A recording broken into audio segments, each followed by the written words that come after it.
राधे राधे दोस्तों। लता देवी अपने 8 साल के पोते के साथ क्रिकेट खेल रही थी। राजू कह रहा था, दादी आप बॉलिंग करो। राजू बेटा, दादी तो बुढ़िया है, देखो ज़्यादा नहीं दौड़ सकती। दादी मैं जोर से नहीं मारूंगा। दादी पोते का मैच चल ही रहा था कि गेट पर आहट हुई। देखा तो राजू की बुआ ललिता आई थी।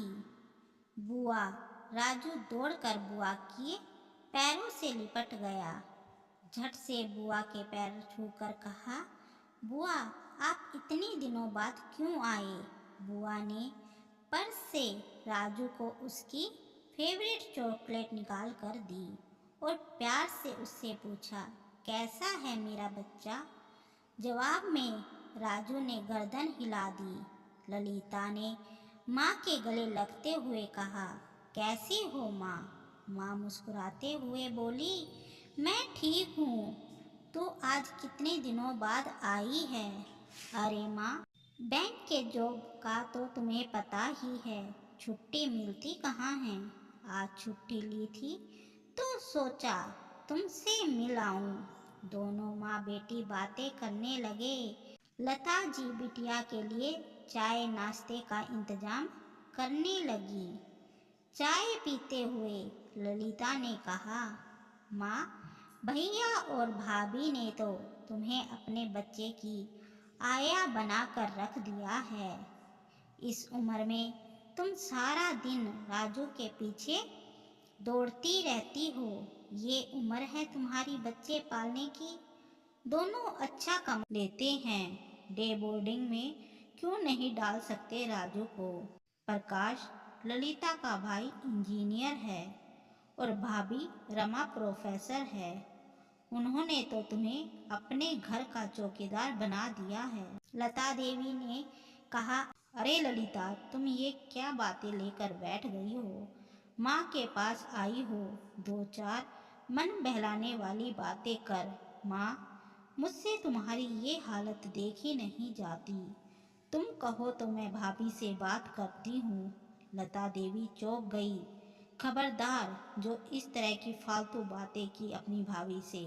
जब गुड़िया पैदा हुई थी तब से लेकर उसके 5 साल की होने तक जो रोज ऑफिस जाते हुए तुम उसे यहाँ छोड़ जाती थी, तब तो तुम्हें कभी नहीं लगा कि मेरी माँ की उम्र हो गई है।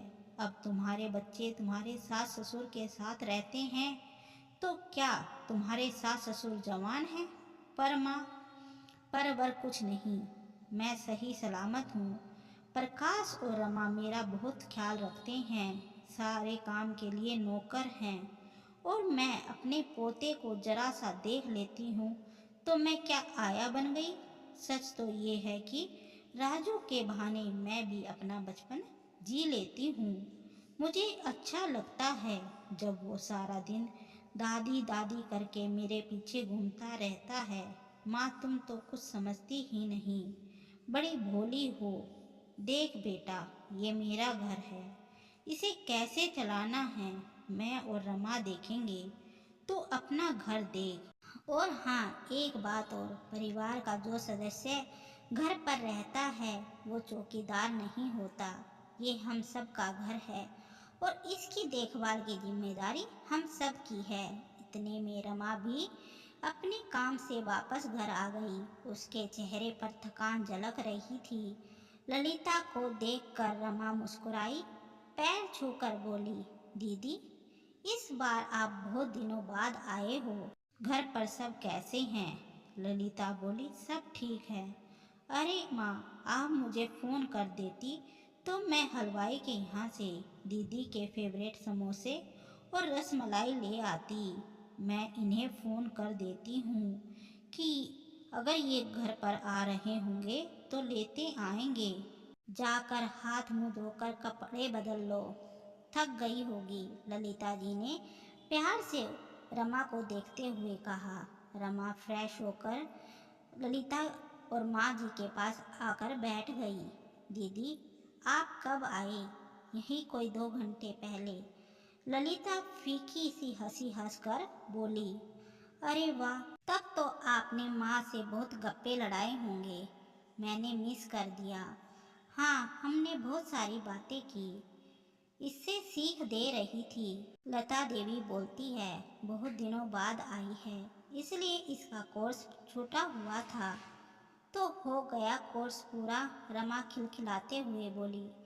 नहीं, अभी थोड़ा बाकी है। लता जी हंसकर बोली, अरे दीदी, माँ एक बहुत अच्छी टीचर है। वह जो भी सिखाना चाहती हैं सिखा कर छोड़ती हैं। ललिता अब दोनों का मुंह ताक रही थी। धन्यवाद दोस्तों। अगर आपको स्टोरी अच्छी लगी हो तो इसे लाइक कीजिए, शेयर कीजिए और हमारे चैनल को सब्सक्राइब कीजिए। आने वाली वीडियो को देखने के लिए बेल आइकन को प्रेस कीजिए। राधे राधे।